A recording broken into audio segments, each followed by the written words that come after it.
Florent, je suis le CEO de My Private Coach. Nous sommes une plateforme de conseil en ligne.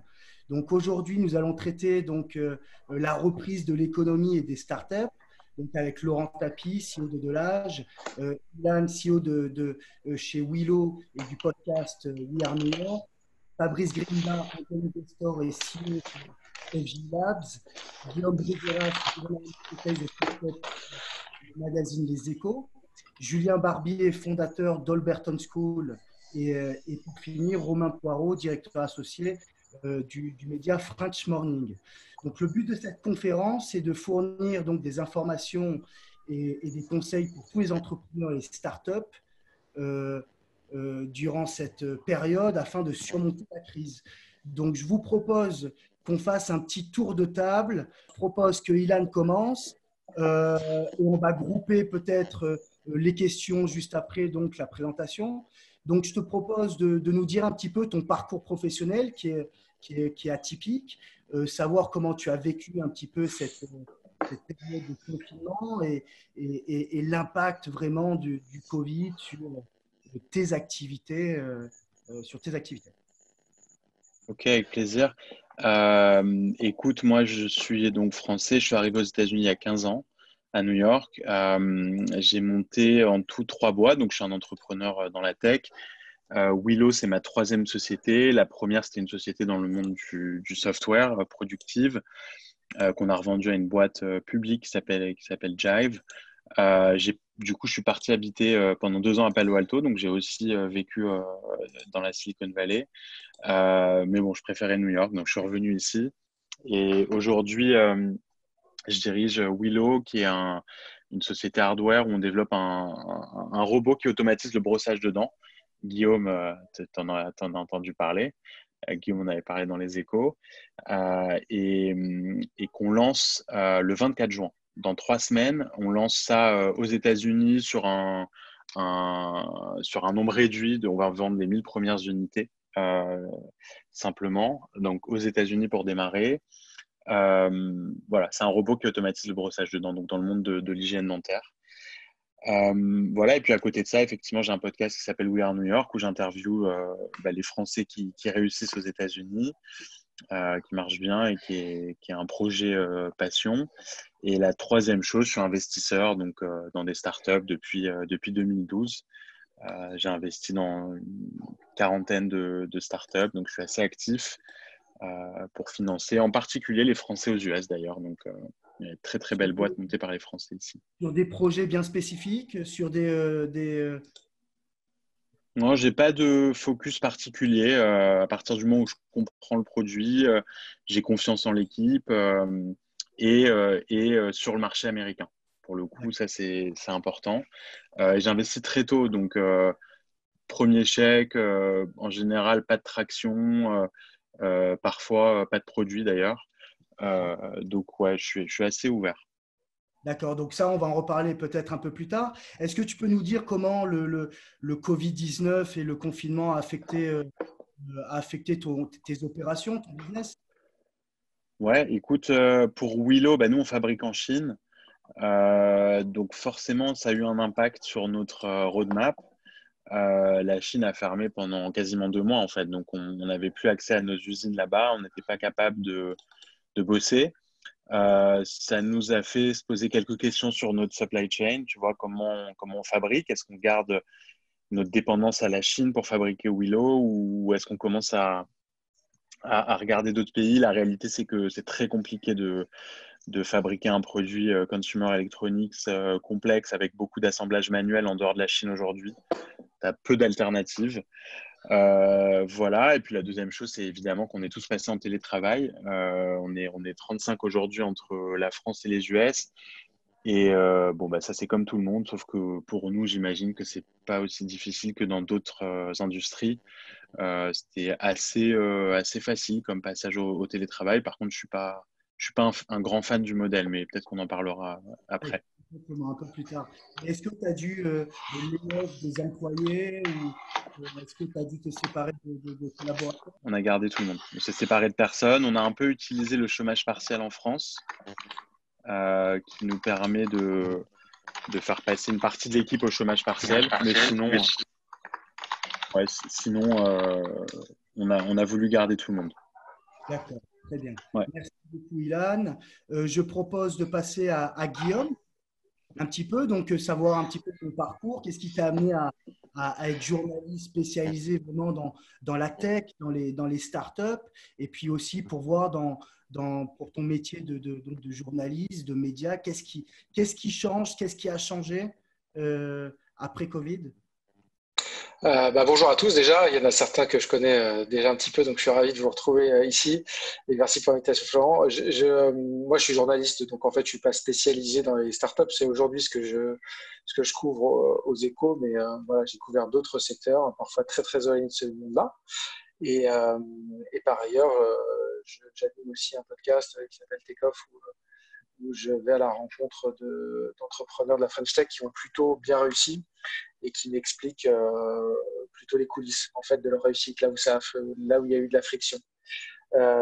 Qu'est-ce que j'ai vu changer depuis le début de la crise du Covid au sein de la French Tech? En tout cas, j'ai vu pas mal de choses. Euh, la première, quand même, à noter, c'est une très très forte résilience de la part des entrepreneurs, avec une capacité à s'adapter à la crise beaucoup plus forte que dans certains secteurs. Aux Échos, on couvre tous les secteurs d'activité, dont certains représentent un poids très très fort dans l'économie française. Et vraiment, vraiment, vraiment, les entrepreneurs français ont fait preuve d'une résilience assez incroyable, une rapidité d'adaptation. Donc ça, c'est le premier point et c'est plutôt très positif.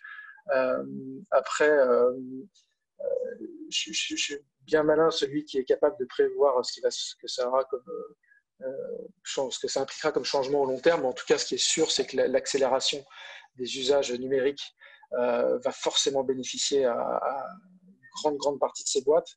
Voilà, maintenant, l'échiquier est mondial.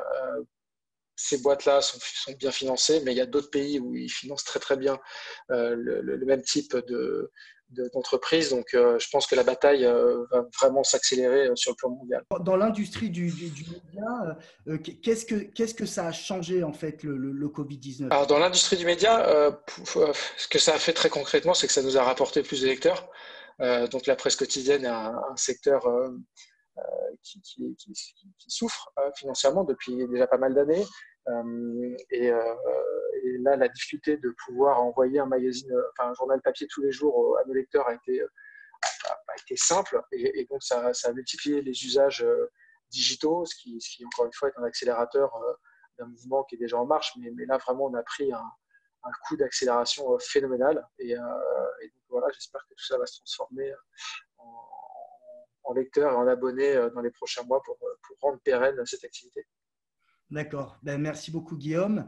Romain, si tu veux prendre la suite, donc pareil sur un petit peu ta présentation et donc le French Morning, nous faire une petite description de French Morning et ce que tu as pu rencontrer euh, comme retour de la part des entrepreneurs qui sont à l'étranger. Je suis Romain Poirot, donc je suis associé dans l'aventure French Morning, maintenant Media Group, puisque on a ouvert d'autres marques aussi pour les expatriés américains aussi en France sous une autre marque.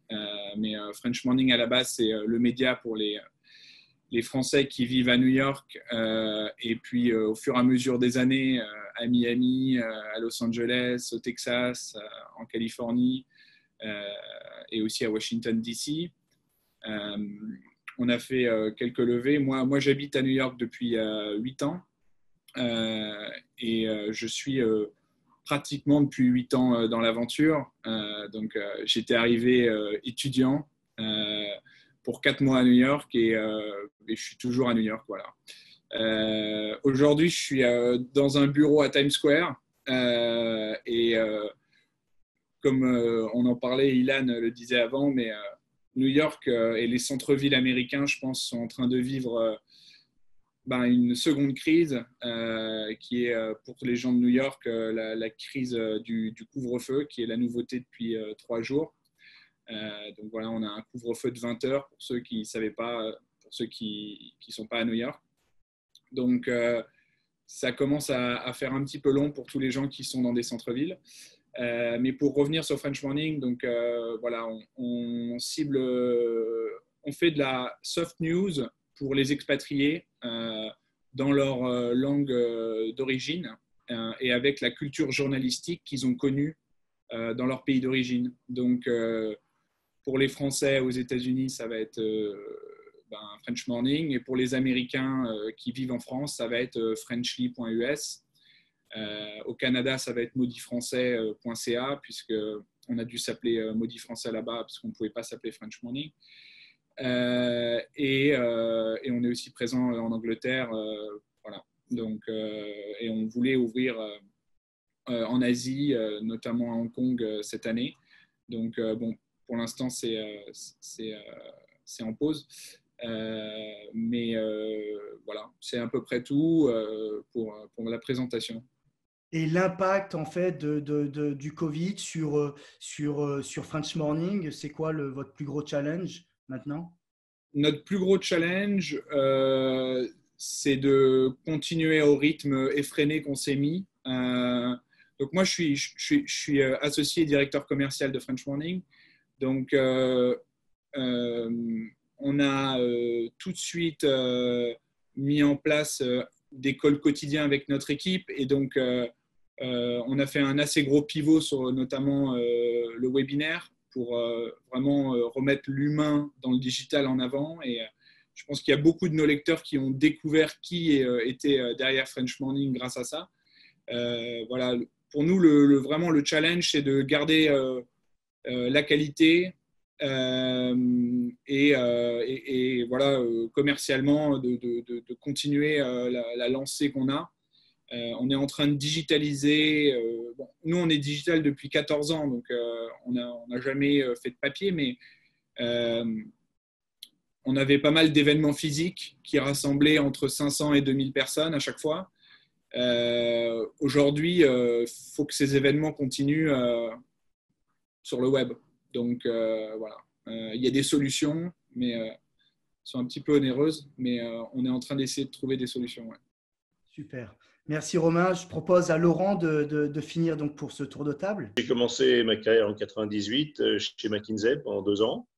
Puis je suis parti pour être entrepreneur et depuis que je suis parti, donc depuis 2000, en 20 ans, j'ai été salarié seulement 1 an. Pendant 20 ans, je n'ai fait que monter des boîtes, comme fait un peu un producteur de cinéma. J'ai testé des concepts, certains qui ont marché, d'autres qui n'ont pas marché. Au global, ceux qui ont marché ont apporté plus que ceux qui n'ont pas marché, donc c'est ça le but. Et dans celles qui ont marché, j'ai fait en 2008, j'ai fait en 2005 et vendu en 2008 un site de paris sportifs que j'ai revendu au leader des casinos en Europe. Puis ensuite, j'ai consolidé plusieurs boîtes dans le rachat de crédit. On a constitué le 2e groupe de rachat de crédit en France que j'ai revendu en 2013 et le co-leader de la vente d'or et d'argent en ligne qui s'appelle Achat Or et Argent et que j'ai revendu en 2018. Et quand j'ai fini ça, j'avais envie de découvrir d'autres horizons. Donc, je suis parti de France et je suis venu m'installer aux États-Unis. Donc, ça, c'était à 4 ans, c'était en 2016. Pendant 1 ou 2 ans, honnêtement, je n'ai pas fait grand-chose. J'ai profité de la vie à Miami, qui est très, très agréable. Et puis, à partir de 2017, j'ai commencé à avoir envie de rebosser.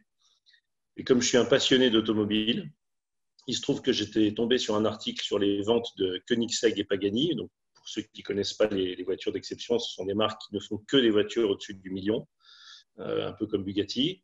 Et j'ai vu que ces gens-là que j'avais vu commencer justement vers 98-2000, au moment où je commençais moi-même ma carrière, ces gens-là commençaient aussi. Et ils vendaient 1 à 2 voitures par an à 500 000 $ et ils survivaient tout juste. Et les mêmes, il y a 3 ans, en 2017, annonçaient des chiffres où ils vendaient 25 à 30 voitures par an à 2 millions. Donc, ils ont connu une croissance magnifique. Bugatti, qui a mis 11 ans à vendre ses 450 Veyron à 1 million de pièces, a vendu 420 Chiron à 3 millions de pièces en 5 ans. Donc, 3 fois plus cher et 3 fois plus vite. Donc, le marché des hypercars a explosé. C'est une toute petite niche au sein du marché automobile, mais c'est celle qui est la plus en croissance. Et donc, j'ai décidé d'y rentrer avec une voiture extrêmement radicale qui s'appelle la D12 et j'ai repris la marque automobile française Delage qui, après Bugatti, est sans doute la plus belle marque de l'histoire automobile française. qui s'est éteinte à peu près comme Bugatti en 1953, qui a été championne du monde des constructeurs, qui a eu énormément de voitures de légende, certaines qui sont encore vendues aux enchères au-dessus du million. Donc, elle a une clientèle, une notoriété, un passé qui sont magnifiques. Voilà, donc j'ai commencé ça en 2017. Pendant 2 ans, j'ai travaillé sur la voiture, le concept de la voiture. Je n'ai repris la marque que le 7 octobre dernier, 2019. Et on a présenté le showcar, comme on dit, en décembre dernier. Et je devais faire des présentations en Europe, mais le Covid est arrivé là-dessus. Ouais. Donc, on va dire que tout sur ton challenge principal à cause de la situation, ça a été c'est ton plan de communication, de marketing de la voiture. Non, il y en a eu d'autres. Si tu veux, il y a 3 volets à regarder en parallèle sur cette entreprise. Le volet opérationnel n'a quasiment pas été affecté parce qu'on est encore, nous, dans la phase où on est dans la conception du prototype roulant. On n'est pas encore dans sa fabrication, donc on est sur essentiellement des études et les gens peuvent les faire de chez eux. Donc, on s'est organisé en télétravail. Assez bien d'ailleurs. Donc ça n'a pas été affecté. En revanche, il y a 2 pans qui ont été affectés. Celui du marketing, puisque tout mon plan de com et mon plan événementiel est tombé par terre. Je devais présenter la voiture au Salon de Genève en mars, puis pendant le Festival de Cannes, puis au Grand Prix de Monaco. Tous ces événements ont été annulés. Et au-delà de l'annulation, je pense que les esprits en Europe sont très, très négatifs encore. Ils sont encore en train de bander les plaies du Covid. Donc, j'ai décidé de faire l'impasse totalement sur mon plan européen pour passer à ce qui devait être l'étape d'après, c'est-à-dire l'Asie. Donc, je vais aller directement présenter la voiture en Asie en septembre à Macao. Donc là, le Covid, oui, a beaucoup affecté nos plans marketing et ça a également affecté pas nos finances, parce que ça n'a rien changé à l'argent qu'on avait déjà, mais à la difficulté de lever davantage, parce que quand on a eu une très bonne rencontre, un très bon accueil de la voiture en décembre en Californie, ça m'a convaincu, et jusqu'à maintenant, j'avais financé le projet seul, ça m'a convaincu qu'on était sur la bonne voie. Donc, j'ai dit, OK, on va faire le prototype, ça coûte beaucoup plus cher. Donc là, j'ai décidé d'ouvrir mon capital. J'ai fait un club de 12 investisseurs, comme la voiture s'appelle les 12, on l'a appelé le club des 12 investisseurs ambassadeurs. Et de janvier à février, j'ai recruté 8 sur les 12. Donc, ça tombait très, très facilement. Et à partir du moment où il y a eu le Covid, j'en ai plus recruté. Donc, depuis fin février, j'avais 4 qui devaient rentrer. Les 4 ont annulé en disant non, il faut que tu comprennes, l'économie, on n'a pas de visibilité, ce que je comprends parfaitement. Même si, à mon avis, le luxe n'est pas le domaine, paradoxalement d'ailleurs, qui va souffrir, parce qu'on pourrait se dire le luxe va souffrir, le luxe c'est du superficiel. Donc, on pourrait se dire tout ce qui est superficiel va souffrir, et c'est vrai dans une certaine mesure. Mais chez la clientèle qui est là très, très riche, au final, ça ne change rien parce que celui qui avait 7 milliards et qui n'en a plus que 5, il continue de vivre en achetant tout ce qu'il veut. Ouais. Voilà. Donc, et les premiers signes qu'on a qui sont encourageants dans ce secteur, c'est que Hermès, par exemple, qui a réouvert ses boutiques en Chine, a fait son record de chiffre d'affaires sur le mois de réouverture, ce qui prouve que voilà, dès que ça a réouvert, les gens ont souhaité reconsommer. Je ne suis pas sûr que ce soit la même chose en Europe. Mais en Asie, je pense que oui. C'est ta raison principale pour laquelle tu veux marketer l'Asie et la Chine? L'Asie, de toute manière, est un marché pour les hypercars qui est important et surtout en très forte croissance. C'est celui en plus forte croissance, et la Chine en particulier. L'année dernière, c'est la première année de l'histoire où le plus grand nombre de nouveaux milliardaires dans le monde vient de Chine. Donc, et encore, on ne les connaît pas tous. Donc, c'est un marché qui est très important pour nous, comme pour toute société dans le luxe. Et il était prévu d'y aller, mais le Covid a accéléré le fait qu'on s'y déplace pour les raisons que j'ai indiquées tout à l'heure. Le marché est davantage prêt à redémarrer là-bas qu'il l'est en Europe. Je vais commencer, Laurent, à te poser quelques questions sur cette période. Pour moi surtout en tant qu'entrepreneur, j'aimerais savoir si on peut voir à travers cette crise une certaine opportunité pour, les entrepreneurs, les chefs d'entreprise, mais aussi pour les jeunes qui avaient comme idée de se lancer dans l'entrepreneuriat. Est-ce qu'on peut voir une vraie opportunité dans cette période? Pour moi, il y a à la fois une opportunité et une difficulté. Je vais commencer par la difficulté. La difficulté, c'est celle que je viens de décrire, qui est celle de trouver les financements, parce que tout le monde va être extrêmement prudent en attendant de voir les conséquences exactes sur l'économie mondiale de ce Covid. Bon, on a plutôt des bonnes nouvelles là, dans les derniers temps. D'ailleurs, il n'y a qu'à voir à quel point la bourse a récupéré la quasi, pas encore, mais la quasi-totalité des pertes qu'elle avait faites pendant le Covid. On n'y est pas encore, mais je pense qu'on va y aller. Après, sur tout ce qui est organismes de financement, les banques, les investisseurs privés, voilà, je pense que les gens vont être très prudents, donc ça va être plus difficile pour les entrepreneurs, surtout sur les gens qui sont en seed capital, enfin vraiment très early stage, qui n'ont pas encore de choses concrètes à démontrer, donc dans les phases de risque les plus élevées. Je pense que là, on va être dans une période un peu compliquée pendant encore quelques semaines ou quelques mois pour eux.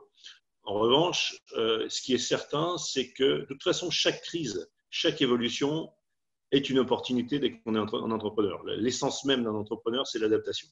Donc, un entrepreneur, il doit s'adapter à la situation, comprendre comment il peut en tirer parti.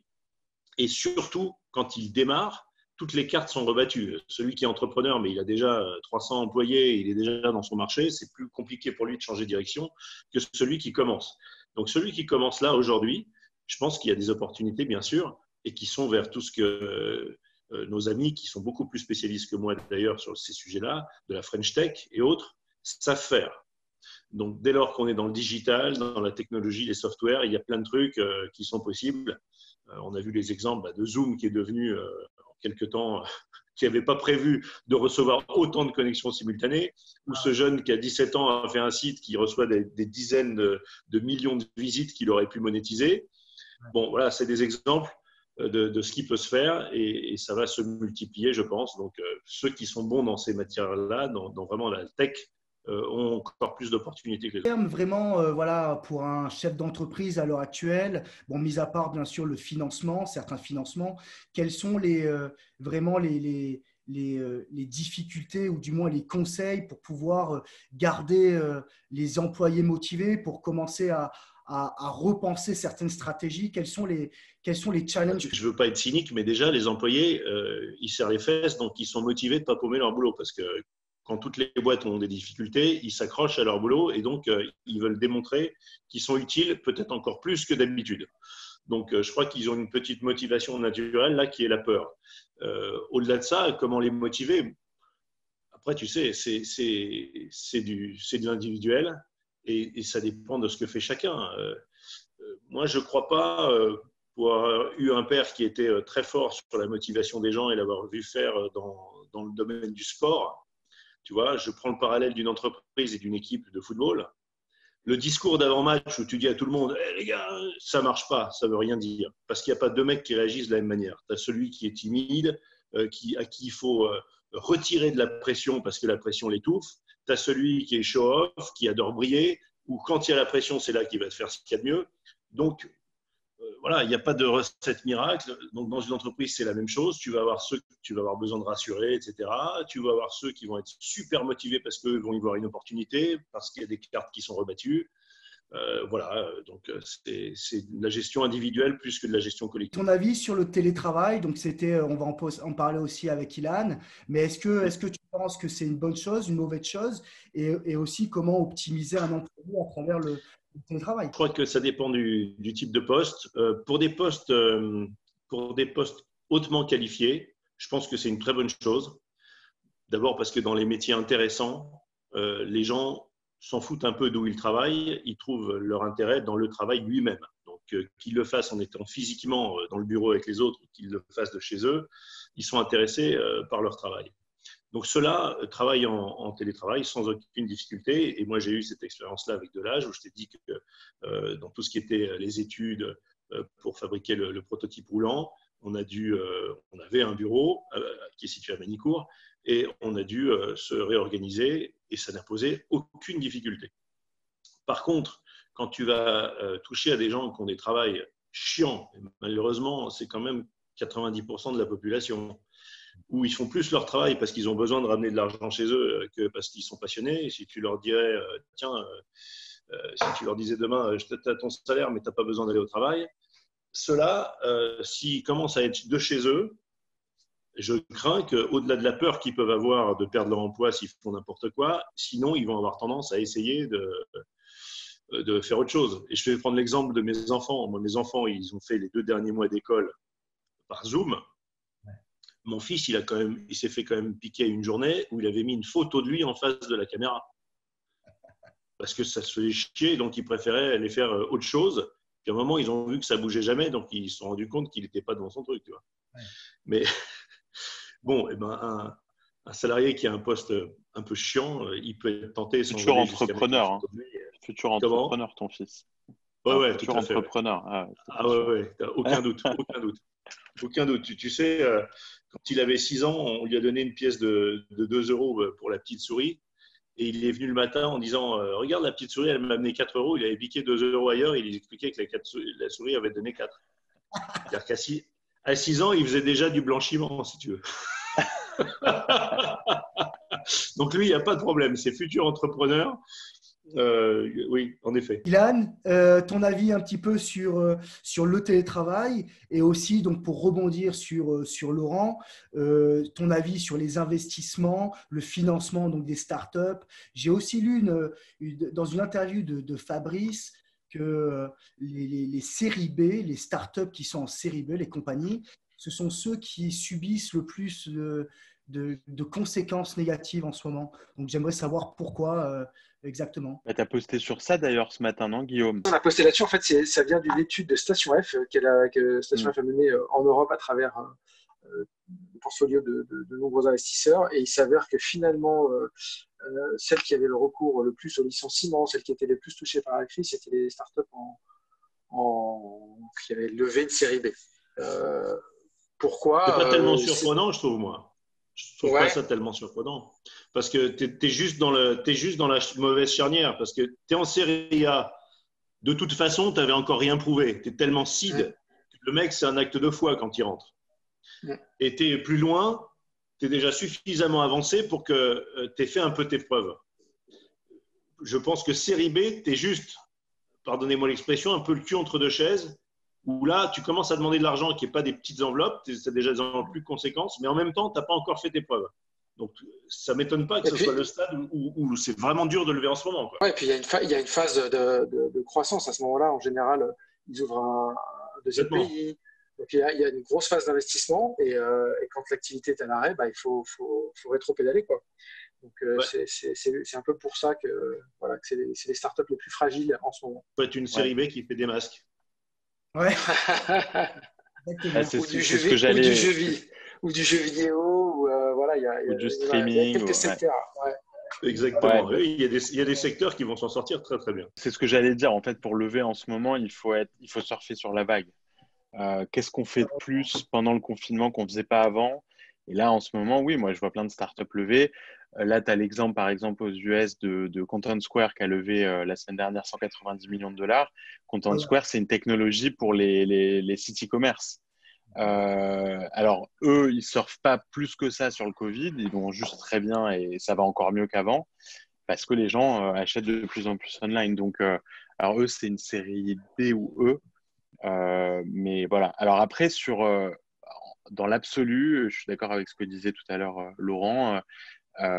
C'est pas le bon moment pour lever. Enfin, je pense que on sera tous d'accord pour le dire. Il faut attendre. Il faut essayer de tirer ce qu'on appelle son runway le plus possible pour pouvoir lever plus tard. Il y a des startups qui pourront pas le faire et donc il va y avoir pas mal de cadavres sur les bords de la route, malheureusement.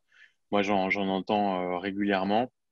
En ce moment, tout le monde s'est mis en mode warrior. Je suis d'accord avec ce que dit Guillaume, c'est impressionnant. Tout le monde a pris des mesures très très rapidement et puis tout le monde a pris la mesure de ce qui se passait très rapidement, ce qui n'était pas évident non plus. Je pense que quand tu es un entrepreneur, tu as cet instinct de survie qui fait que, voilà, je sais pas, nous on a commencé à parler du Covid et de l'impact que ça allait avoir sur nous en janvier. On sentait que ça arrivait et pourtant quand on en parlait à nos employés, ils ne nous croyaient pas, ils ne nous prenaient pas au sérieux et donc on était prêts le jour où ça s'est passé. Donc, alors après, du point de vue investisseur, il y a beaucoup de deals. Moi, je pense que j'ai jamais vu autant de deals qu'en ce moment. Il y a beaucoup de gens qui se sont fait virer et qui sont pour autant super talentueux, par exemple chez Uber et autres, qui se disent c'est pas le bon moment pour lever un fonds. Ou pour lever des fonds dans l'absolu, mais de monter une boîte, pourquoi pas. Il y a de la créativité en ce moment. Et donc, il y a beaucoup de boîtes qui lèvent. Et je pense que finalement, en pré-seed, très tôt, nous, on mise sur des équipes, on mise sur des marchés, on mise sur ce qu'on appelle des unfair advantage.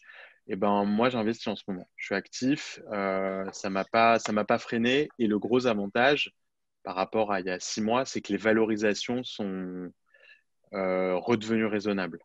Là, ça devenait n'importe quoi de lever, tu vois, sur un PowerPoint à 15 millions de valo, c'était devenu régulier. Pour rajouter, Ilan, excuse-moi, pour ajouter un peu d'eau à ce que tu dis aussi, il ne faut pas oublier qu'il y a plusieurs milliards d'euros en ce moment en Europe dans les fonds, dans les poches des fonds. Ça fait 2 ans qu'elles lèvent auprès des LPs beaucoup, beaucoup, beaucoup d'argent. Et donc, elles doivent dépenser cet argent. Elles doivent l'investir. Et ces institutions, elles sont de plus en plus nombreuses, elles sont de plus en plus actives.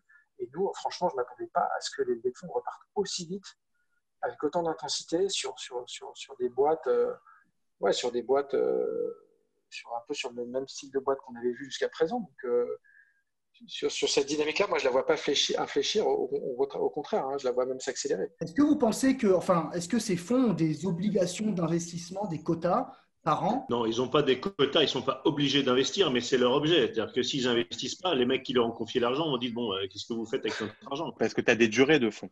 Tu as des durées, tu as des fonds de 5 ans, de 10 ans. Si tu n'investis Voilà. pas pendant un an, tu perds du temps. Mais la réalité, c'est que c'est vrai que les fonds n'ont jamais eu autant d'argent. Par contre, tous les VC que je connais sont en pause. Ils attendent quand même de voir un peu ce qui va se passer, l'après-Covid, l'impact sur leur boîte, l'impact sur les nouvelles boîtes. Ils font quand même hyper attention, malgré l'intitulé de leur job, aux risques. Et là, en ce moment, la situation, elle est risquée. Donc, les VC investissent peu en ce moment, à part sur les trucs très solides. Mais par contre, les angels continuent à investir, à part ceux qui ont été Exactement. impactés financièrement par la crise, et il y en a. Hein. Pour les angels, c'est la meilleure période possible parce que, comme tu le disais, les valos sont redescendus. Et puis, il y a des opportunités aussi de fou parce qu'il y a des boîtes, d'ailleurs, qui devaient peut-être aller voir des VC sur des stages assez early. Et puis, les VC ne viennent pas. Et donc, si tu viens, toi, en tant qu'angel à ce moment-là, tu tords un petit peu la valo et tu es tout seul. Donc, et puis, il y a aussi des boîtes qui ont des concepts super prometteurs, mais qui vont exploser en vol et qu'il faudra ramasser. On voit aussi, ce qui est assez intéressant, c'est de voir qu'il y a des boîtes qui sont sur des secteurs qui étaient un peu sous le radar jusqu'à présent. C'est vrai qu'on a tendance à toujours mettre en avant des boîtes qui sont sur des secteurs ou des thématiques un peu sexy. Mais là, il y a 2-3 investisseurs qui me disaient en ce moment, ce qui marche le plus, ce qui cartonne le plus et ce qui nous attire le plus, c'est les vendeurs de pelles et de pioches pour l'e-commerce, quoi. Donc, tous ceux qui sont capables d'apporter de la tuyauterie, de faciliter l'e-commerce qui a explosé durant la période, eux sont par exemple très attractifs pour les investisseurs. Il y a des vrais pans d'industrie qui sont en train enfin de se digitaliser, quoi. Absolument. Ouais. C'est la blague qui tourne sur LinkedIn depuis 3 mois. Qu'est-ce qui vous a fait passer au digital, votre CEO, votre CMO ou le Covid-19, quoi? Un exemple de ça, parce que pour parler de choses très concrètes aussi, on a fait un papier sur une boîte qui s'appelle SingleArt. Fabrice la connaît bien d'ailleurs parce je crois qu'il a investi dans ce tour-là. Ils ont levé une dizaine de millions. SingleArt, c'est une plateforme qui met en relation des artistes et des acheteurs. Et après, au début du confinement, pendant 15 jours, il n'y a pas eu une seule vente. Donc, ils se sont dit, ça y est, c'est mort. Et surtout que c'est un modèle qui est très dur à craquer. Plusieurs ont essayé, ils n'ont jamais réussi. Et passer ces 15 jours-là, un peu comme le disait Laurent tout à l'heure par rapport à la consommation du luxe quand elle a repris, là, ils ont eu des ventes partout dans le monde qui ont explosé, mais x5 par rapport à ce qu'ils avaient pu prévoir. Donc des trucs un peu hors normes. Donc il y a vraiment. Oui, parce que tu as un réflexe, je pense, des gens qui ont encore de l'argent, de vouloir sortir leur tête de la morosité en se faisant plaisir. C'est en ça que le luxe repart. Les restaurants, quand ils vont rouvrir, ils vont pas désemplir. Bon, déjà, les pauvres, s'ils doivent ouvrir avec la moitié des chaises, déjà mécaniquement, ils vont être plus remplis qu'avant. Mais indépendamment de ça, ils vont pas désemplir pendant un moment parce que je pense que vous aussi, nous, à la maison, on a tous envie d'aller dans nos restos préférés. Guillaume, j'ai une question parce que donc je regarde les success stories que tu postes sur LinkedIn et j'ai vu qu'il y avait il y a eu des levées incroyables ces 3 derniers mois.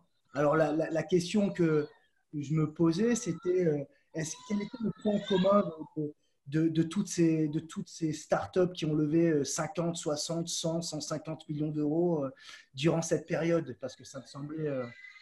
Ouais, alors il y a comme je crois que c'est Yann qui le disait tout à l'heure, mais il y a quand même un trait commun à ces boîtes-là, c'est qu'elles étaient déjà sur une tendance extrêmement bonne. Et en fait, il y a une grille d'analyse que les VC se partagent un peu en ce moment, qui est un peu en quatre. C'est est-ce que vous êtes une boîte qui était sur une bonne tendance ou pas? Est-ce que vous êtes une boîte dont l'activité a été affectée par le Covid ou pas?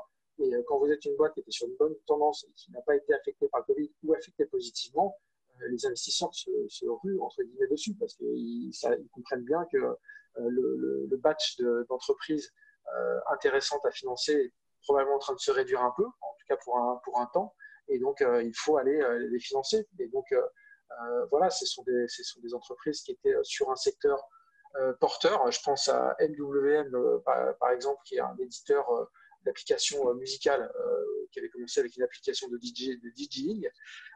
Ils ont levé, j'ai plus le montant en tête, mais c'est plusieurs dizaines de millions.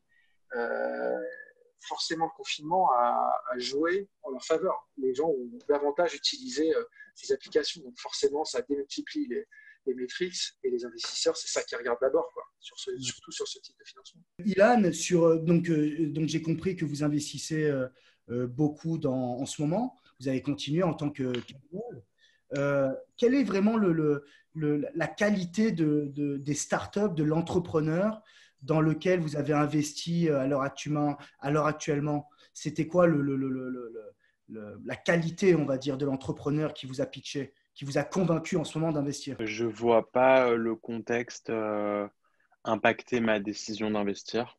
D'accord. J'ai le même prisme d'analyse qu'avant.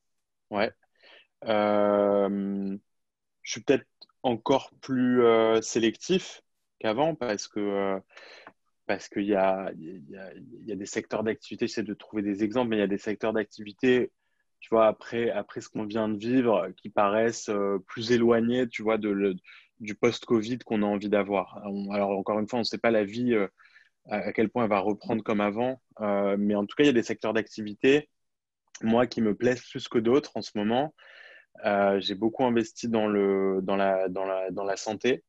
Tu vois, j'ai investi par exemple dans une boîte qui s'appelle Scanwell Health et il y a un an et demi et qui aujourd'hui est plus d'actualité que jamais. Ils développent des at-home test kits pour plein de maladies. Et là, ils ont basculé très rapidement sur des tests antibody pour le Covid avec tu vois, un accelerated approval par la FDA, etc. Bah, ça, c'est le genre de start-up, je pense, qui vont exploser les prochaines années. Tout ce qui est télémédecine, évidemment. Ouais. Et l'autre secteur, là, je vous apprends rien non plus, mais le future of work, Zoom, bon, c'est l'exemple parfait. Mais aujourd'hui, on utilise de plus en plus d'outils de productivité et d'autres façons de communiquer, de collaborer. Je sais pas, j'ai dû tester une dizaine de nouveaux outils les 2 derniers mois. Moi, je suis un productivity geek. Ma première startup, c'était un outil de productivité aussi. Donc, je teste beaucoup de choses et je sais que dans 5 ans, si on se projette dans les boîtes, on va utiliser des outils qui vont nous permettre de bosser, de collaborer, qui seront peut-être en majorité nouveaux et des outils qu'on ne connaît pas encore aujourd'hui. Et ça, je pense que c'est la ruée vers l'or pour les entrepreneurs, pour les investisseurs et aussi tout simplement pour les employés avec des vrais gains de productivité. J'utilise un outil par exemple qui s'appelle Notion. Toute ma vie est dedans, quoi. Donc ça devient de plus en plus important.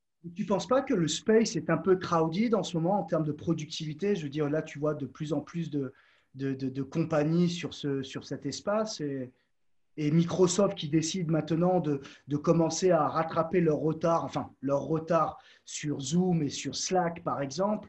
Je veux dire, tu ne penses pas que Microsoft peut les écraser rapidement? Microsoft, comme plein d'autres, bien sûr, il y a toujours le risque des incumbents.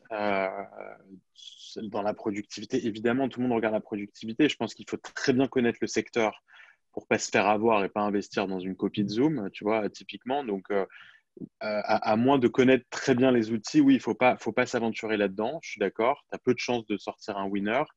Il y a beaucoup de bruit, c'est vrai. Mais je pense qu'il y a beaucoup d'opportunités. Tu vois, il y a 2 outils que j'aime bien en ce moment. Il y en a un qui s'appelle Tandem.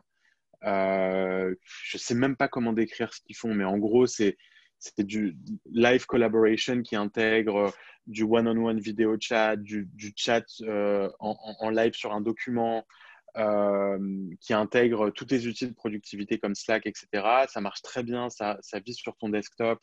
Tu peux faire un peu de talkie-walkie, tu vois, avec tes employés. Ça, c'est hyper moderne. Ils viennent de lever 9 millions avec Andreessen Horowitz.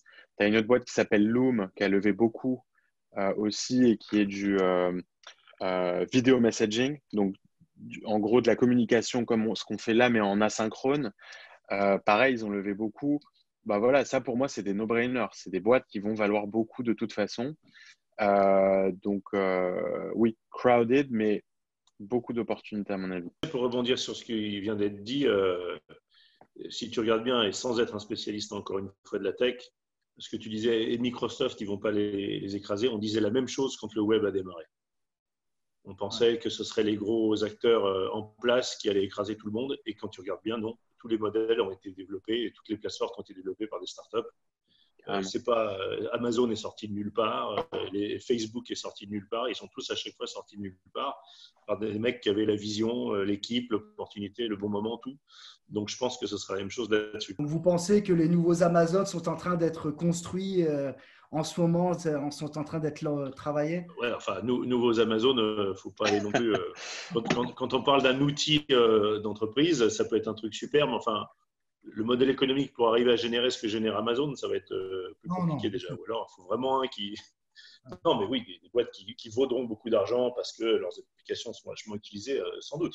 Et d'ailleurs, je pense que le modèle essentiel souvent dans ces boîtes-là, c'est pas un modèle économique de facturation machin, c'est un modèle de puissance d'utilisation. C'est-à-dire qu'à un moment, tu as un très gros du marché qui va venir t'acheter pour t'avoir. Donc, c'est là que le Microsoft il va venir. Plutôt que de développer lui-même, il va aller racheter la start-up qui fera l'équivalent de Zoom, mais dans un autre type d'outil, parce qu'il voudra l'avoir dans sa propre boîte à outils à commercialiser aux entreprises. C'est un autre space aussi dont on parle peu, mais qui voit un essor exceptionnel, c'est tout ce qui est social. Le trafic sur Facebook, sur LinkedIn, Snapchat, Instagram n'a jamais été aussi gros. Alors paradoxalement, le coût, la pub, ils n'ont pas des très très bons résultats là-dessus, Facebook récemment, parce qu'en fait les entreprises ont moins de budget pour dépenser en pub, mais par contre le trafic n'a jamais été aussi énorme. Et donc là, il y a beaucoup aussi d'innovations qui se passent sur les applis consumer social. D'ailleurs, les Français sont assez bons là-dedans. Je ne sais pas si tu connais, Guillaume, les mecs de YOLO, par exemple, c'est une boîte dans laquelle j'ai investi. Eux, ils sont dans le top 3 ou top 4 des applis consumer de manière consistante. Et ils ont une nouvelle, voilà, je pense que les gens c'est un peu triste à dire, mais avec cette période, on a aussi eu envie on avait un peu de temps à perdre et on avait envie de se changer les idées online. Et ça crée une nouvelle salve d'appli consumer. Et en plus, je pense que tu vas avoir des verticalisations qui vont se créer, à l'image d'Amazon qui a créé Prime. C'est quand même remarquable quand on voit qu'Amazon, c'était à la base quasiment une entreprise de logistique, hein, et qui décide un jour, parce qu'elle a compris qu'elle avait la data sur ce que faisaient ses consommateurs et qu'elle en avait beaucoup des consommateurs, elle décide de se mettre dans le contenu digital, vidéo et compagnie, et elle fait plusieurs milliards de chiffre d'affaires dans ce domaine-là en 18 mois. Quoi. En 2 ans, elle avait tout de suite atteint des chiffres monstrueux. Donc, je pense que ça, effectivement, tout ce qui est la compréhension de l'évolution de la vie sociale à travers le digital va générer énormément d'argent parce que c'est la transformation de nos modes de vie qui est en cause. Pour rebondir encore, il y a un autre secteur, à mon avis, qu'on sous-estime encore un peu, c'est celui de la nourriture. L'achat des courses s'est fait beaucoup en ligne pendant les semaines du confinement. Ça a permis en France à certains acteurs de multiplier leurs utilisateurs. Je pense à La Belle Vie notamment, sur qui on a fait un papier récemment. Et pour la première fois, moi qui connais un peu ce secteur, parce que je travaillais dans LSA, un magazine dédié à la grande conso et à la grande distrib il y a quelques années, il n'y a jamais vraiment eu d'acteur qui a réussi à déstabiliser les grands distributeurs qui sont en place depuis des années. Et là, je pense qu'avec les nouveaux usages, ça peut créer des nouvelles opportunités et on peut voir émerger de nouveaux acteurs. Je suis d'accord avec toi, surtout qu'en plus, au-delà de l'usage qui est « je ne bouge pas de chez moi, je me fais livrer des courses », ça va s'accompagner puisque tu ne vas plus au supermarché, tu ne limites plus ton choix qu'à ce qu'il y a dans le supermarché, tu vas aussi élargir largement tes choix et tout ce qui est en train de se développer sur le bio, l'éthiquement correct, la non-maltraitance des animaux, toutes les nourritures qui vont être plus saines, tant pour la santé que moralement, on va dire. Je pense que dès lors que les gens auront de l'argent aussi, hein, en période où ils n'ont pas d'argent, ils vont aller acheter ce qui n'est pas cher au supermarché. Mais dès qu'il y aura un peu plus d'argent, si tout devient livrable facilement, et ce sera ça le vrai enjeu d'ailleurs probablement de ces nouveaux acteurs-là, ce sera d'arriver à faire que tu livres. Mais si demain tu peux livrer aussi facilement qu'un paquet Amazon n'importe quelle nourriture, nous on a commencé déjà. Hein, à Miami par exemple, je ne suis pas satisfait de la qualité des poulets. En tant que Français, j'ai été habitué à manger des bons poulets. Les poulets que tu trouves au supermarché à Miami sont mauvais. Et ben, il y a une boîte française qui s'appelle D'Artagnan qui te livre. Alors, ça coûte 2 fois le prix du poulet normal. Mais bon, quand tu as un peu d'argent, tu as envie de bien manger. Mais du coup, on commande tout chez eux. Et on n'a pas attendu le Covid. Et c'est que des trucs bio, fermiers, ceci, cela. Et la qualité n'a rien à voir avec ce que tu trouves en supermarché, même dans des bons supermarchés type Whole Foods et compagnie. Et ça, c'est évident que ça va se développer. On a un peu plus de chance à New York, D'Artagnan livre à Whole Foods. Voilà, c'est bien. Non, mais New York, pour ça, on sait que New York, sur le plan de la bouffe, vous êtes encore mieux loti que Miami, même si Miami a fait d'énormes progrès ces dernières années. Alors Romain, une question pour toi, parce que tu deals et tu interviews énormément d'entrepreneurs et investisseurs expatriés aux États-Unis. Quel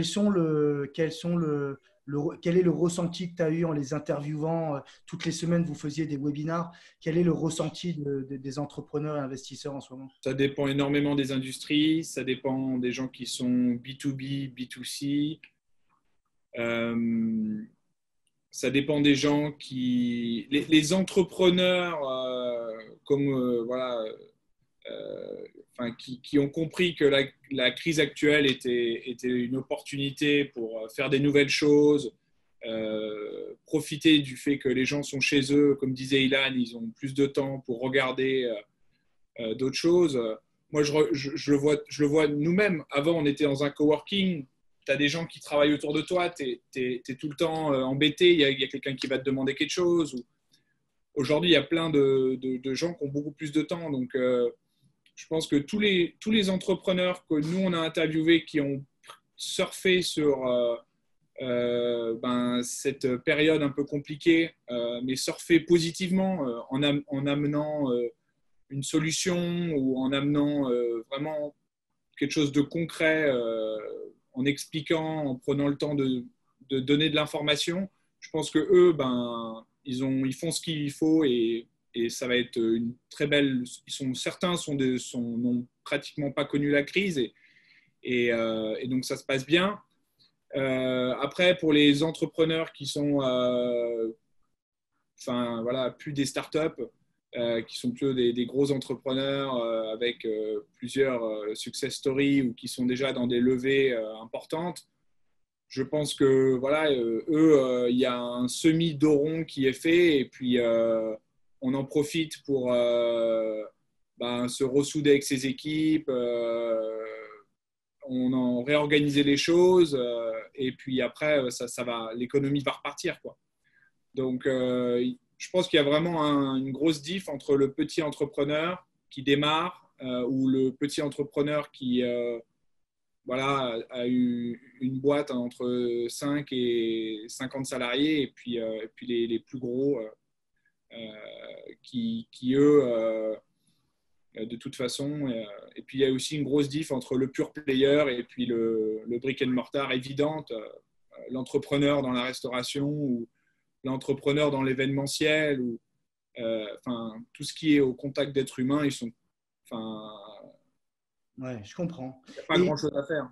Et j'avais une question sur les expatriés d'une manière générale, parce que c'est très, très dur de se faire une idée, de savoir combien de personnes ont pris la décision de rentrer en France pendant cette période. Est-ce que c'est un tout petit chiffre ou il y a vraiment eu une grosse vague de départ de la part des Français? Les expatriés, alors, pour parler des États-Unis, il y a pareil, il y a deux types d'expatriés. Il y a les gens qui ont des visas et puis il y a les gens qui ont des green cards et la double nationalité française-américaine. Pour les gens qui ont la double nationalité ou la green card, bon, en fait, eux, c'est les seuls qui n'ont pas de vrai travel ban, en fait, puisqu'ils peuvent aller en France, ils peuvent faire des allers-retours en prenant leurs précautions, c'est pas trop un problème. On a eu, je ne sais pas si vous avez vu, on a fait pas mal de webinaires avec les consuls de chacune des villes où on est présent. Et il y a des gens qui viennent poser des questions, qui viennent témoigner. Enfin, j'ai entendu des gens qui avaient vraiment le rêve américain qui est en train de changer. Parce que quand tu es en E2 et que ton E2 a périmé il y a 15 jours et que tu as acheté ta maison en Floride, en Californie ou à New York et que tu as des enfants, toute ta vie est là depuis plusieurs années, j'ai entendu des cas de gens qui ne devraient pas avoir de problème, qui se retrouvent, c'est très compliqué. Ouais, je les ai entendus aussi, ces cas. Donc ça, c'est vraiment visa versus double nationalité green card. Je pense que les avocats qui font des green cards vont avoir beaucoup de boulot parce que je pense qu'il y a beaucoup de gens qui vont essayer, pour les gens qui sont qualifiés, qui ont de l'expérience par exemple en France ou à l'étranger ou n'importe où dans le monde, vont essayer de sauter vers des green cards directs. C'est un process qui est un peu plus compliqué. Mais qui est faisable. Je sais qu'il y a des avocats qui sont spécialisés là-dedans. Il y a le O1 et… Pardon ? C'est très cher ou très compliqué. C'est très cher et il faut vraiment être encore plus exceptionnel qu'un visa O1. Mais bon, ça reste de la procédure et voilà. On sait que si le process est bien fait et si on a un bon avocat, moi je vois des dossiers, je ne suis pas avocat, mais je vois des gens qui sont approuvés sur des dossiers avec des spécialités. À partir du moment où tu es expert dans un domaine très particulier, voilà, je ne vais pas donner d'exemple, mais tu peux, voilà. Incroyable pour moi, ça a été j'ai fait donc des études d'hôtellerie et puis c'était un collègue qui a fait un BTS de cuisine et pour avoir son visa aux États-Unis, il a passé en France un certificat de chef saucier et il a eu sa green card tout de suite en moins d'un an grâce à sa certification de chef saucier. Tu vois, c'est rigolo. Il n'avait pas de licence, il n'avait pas de master, il n'avait rien. Mais comme aux États-Unis, le chef saucier, ça n'existe pas, c'était un talent exceptionnel. Et je suis sûr qu'il est très bien payé dans ce qu'il fait. Et donc, c'est justifié et c'est parfait. Donc voilà, sur les expats, il y a des gens, j'ai parlé à beaucoup de gens ces derniers 15 jours, et même tout au long de la crise. Il y a vraiment des gens qui en profitent pour se réinventer et donc forcément, ça peut être quitter les États-Unis.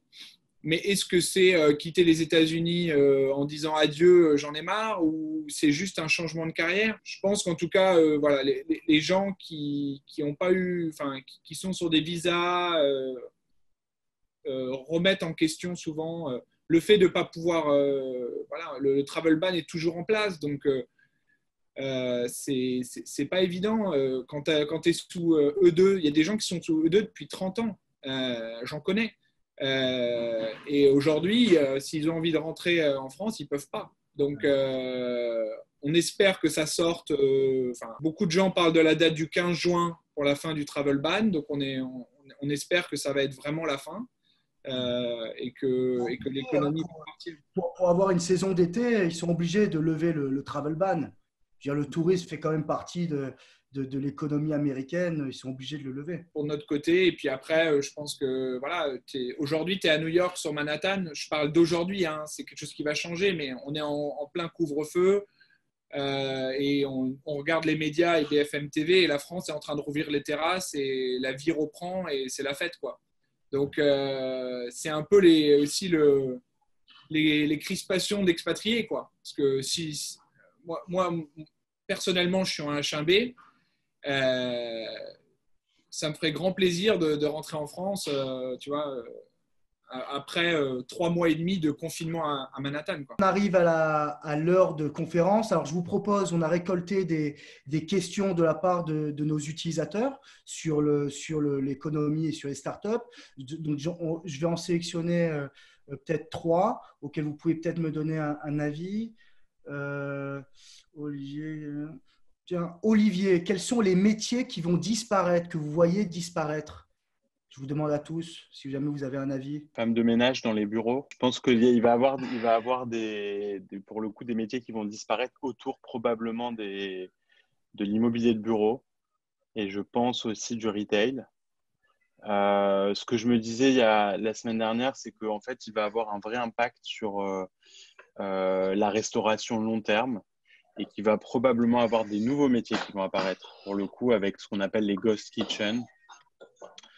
Qui sont des espèces de restaurants online, quoi. Un lycéen, il aimerait savoir un petit peu quels sont les métiers, les nouvelles industries du futur et savoir si l'éducation en ligne prendra le dessus sur l'éducation traditionnelle. Donc, en campus versus totalement digital. Sur la question de l'éducation, la réponse, elle est toute faite. L'éducation en ligne, elle va forcément continuer à exploser. On parlait avec l'accélération du changement climatique et des crises pandémiques ou autres qui vont s'accélérer, les interruptions de la vie normale comme on la conçoit vont se multiplier partout dans le monde. Donc de toute façon, il va falloir pallier à ces interruptions et le digital est une réponse à ces ruptures. Donc l'éducation étant un des pans fondamental de l'existence avec la santé, et voilà, ça va être amené forcément à se déployer de manière extrêmement massive, y compris dans les écoles, dans les petites écoles. Hein. Moi, j'ai des enfants jeunes. Avec les moyens du bord, beaucoup de profs ont fait des choses quand même assez bien, quoi, pendant cette période. Et on les imagine avec des outils adéquats et des bonnes formations, et ça va se développer, c'est sûr. C'est évident. Moi, je suis moins... je suis pas tout à fait de ton avis. Je pense que ça va se développer, mais à t'entendre, tu as l'air de penser que ça va être très rapide. Moi, je ne pense pas du tout que ça va être rapide. Je crois que là-dessus, il va y avoir une inertie forte, parce que ça, c'est une évolution politique. C'est-à-dire que l'école, là, c'est plus le consommateur qui choisit, c'est l'homme politique qui choisit. Et les politiques s'adaptent plus lentement que les consommateurs. Et tu ne vas pas réformer le statut de prof qui va à l'école, voit ses collègues, rentre chez lui, etc. Je ne suis pas sûr que ni du côté des profs, ni du côté des parents, il y ait cette envie. Parce que, je ne sais pas ton expérience, si tu as des enfants et de quel âge, mais moi, j'ai mes 2 enfants que j'adore plus que tout le monde, comme n'importe quel père. Mais quand tu les as à la maison, et je vis dans une maison sympa, je ne vis pas, tu vois, en Seine-Saint-Denis, dans 60 mètres carrés. Donc, quand tu as tes enfants qui sont sur ton dos, parce que tu n'as pas les 6 heures ou 7 heures où ils sont à l'école, où tu peux respirer et faire autre chose. Puis tu as les femmes aussi qui vont travailler, parce que, ok, le télétravail va généraliser, mais enfin, il va pas non plus, ça va pas en 5 ans, on va pas passer de plus personne dans les bureaux non plus. Donc, il y a des gens, ils ne peuvent pas avoir les enfants chez eux si eux travaillent et ils sont ailleurs. Donc, l'école, c'est une fonction éducative, mais c'est aussi une fonction de vos mômes sont chez nous, on s'en occupe. Et cette fonction-là, la deuxième, tout le monde y tient, quoi. Puis le lien social aussi, parce que c'est bien sympa que tout le monde se fasse des coucous par jeux vidéo, WhatsApp, ce que tu veux, mais le lien physique, social des enfants qui se retrouvent ensemble, qui jouent ensemble, c'est hyper important aussi. Moi, en tout cas, ouais. Perso, c'est pas une évolution que je souhaite, pas du tout. Et je pense que, à part les mecs qui sont vraiment très geeks, la grande partie des gens ne souhaitent pas une évolution comme ça. Donc, je pense pas que l'école, ça va vraiment changer. Je suis d'accord. Sur la rapidité, je suis d'accord. Moi, ce que je peux constater et ce qu'on pressent, c'est ce que je disais, c'est quand même en fait, c'est la marche forcée, quoi. C'est-à-dire que là, les ruptures comme on vient d'en vivre, qui est assez unique dans l'histoire du monde moderne, ça va se multiplier. C'est là-dessus que je ne te suis pas. D'abord, ouais. La rupture, elle n'est pas dans la maladie. La rupture, elle est dans la réaction à la maladie. Quand on aura eu le recul pour analyser les choses, le Covid a tué dans le monde 300 000 personnes, 400 000. C'est-à-dire que quand tu vas regarder à l'échelle du nombre de morts par an, l'effet, c'est zéro. La dernière fois qu'on a mis l'humanité, les 2/3 de l'humanité en quarantaine comme ça, c'était la peste noire. La peste noire, elle a tué 1/3 de l'humanité. Donc, on a eu la même réaction qu'à l'époque où une maladie tuait 1/3 de l'humanité. Pour une maladie, je ne dis pas qu'on a eu le tort de le faire parce qu'on ne savait pas ce que ça allait donner. Et quand tu es en France, par exemple, et que les hôpitaux étaient saturés, il fallait bien trouver un moyen pour que les mecs ne soient pas débordés. Donc, je ne remets pas ça en cause. Mais je dis juste que moi, je n'adhère pas à l'idée que ça y est, ça c'est le début des pandémies qui vont se généraliser. En réalité, il y en a eu des pandémies avant. Il y en a eu qui ont fait très peur. On avait très peur de H1N1, on avait très peur du SARS, et puis elles ont disparu, il ne s'est rien passé.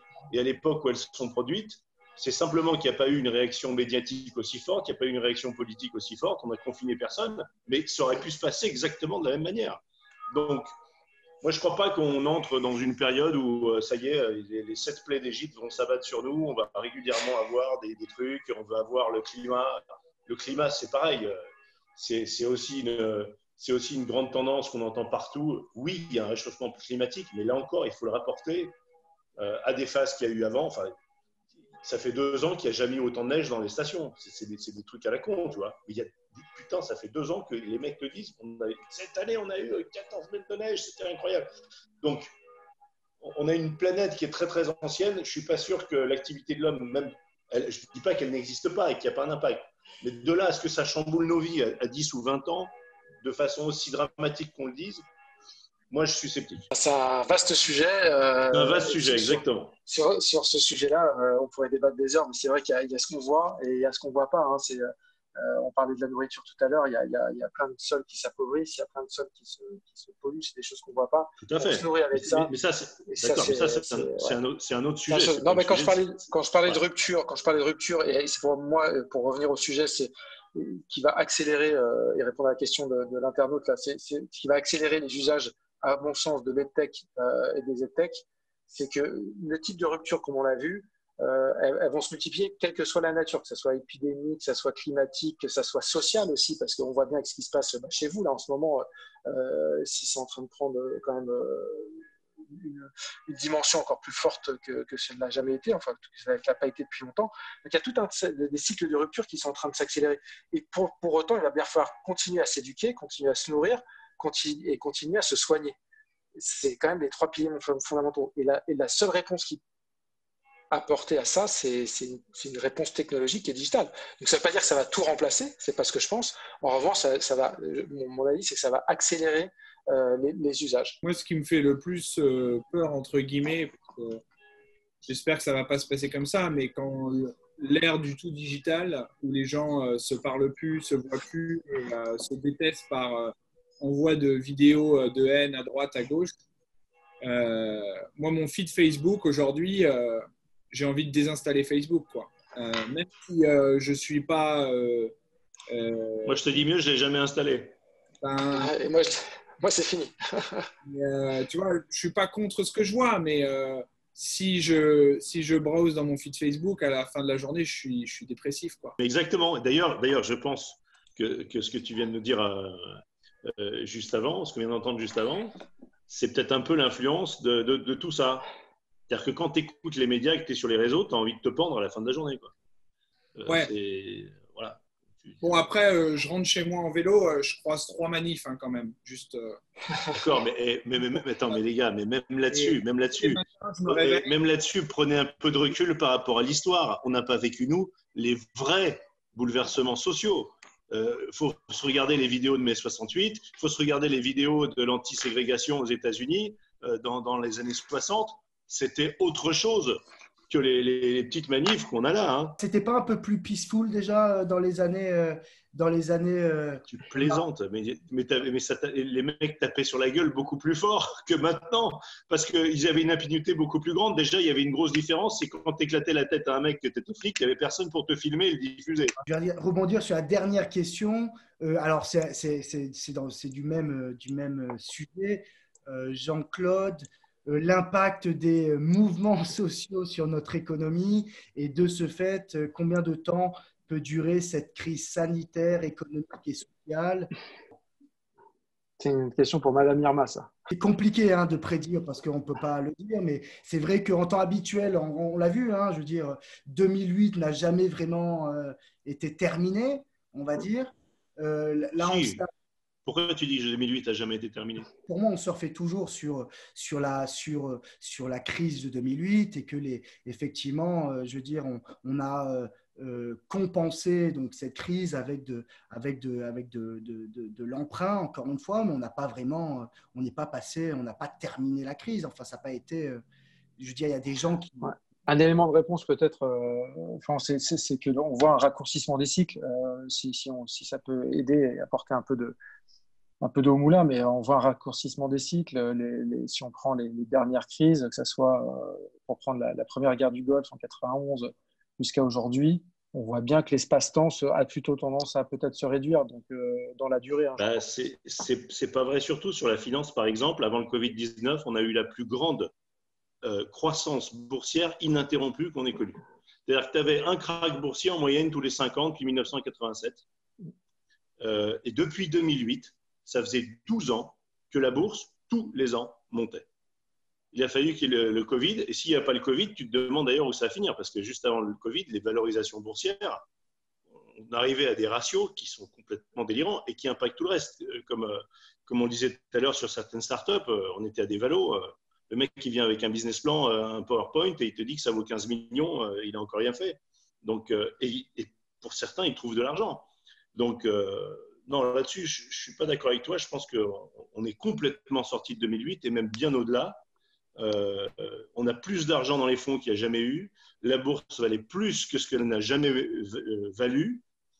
Voilà, ça débordait d'argent dans le monde capitaliste juste avant le Covid. Et c'est reparti. Et c'est reparti. Et je pense, moi, que ça va repartir de plus belle. Tu crois qu'on va rattraper ce que…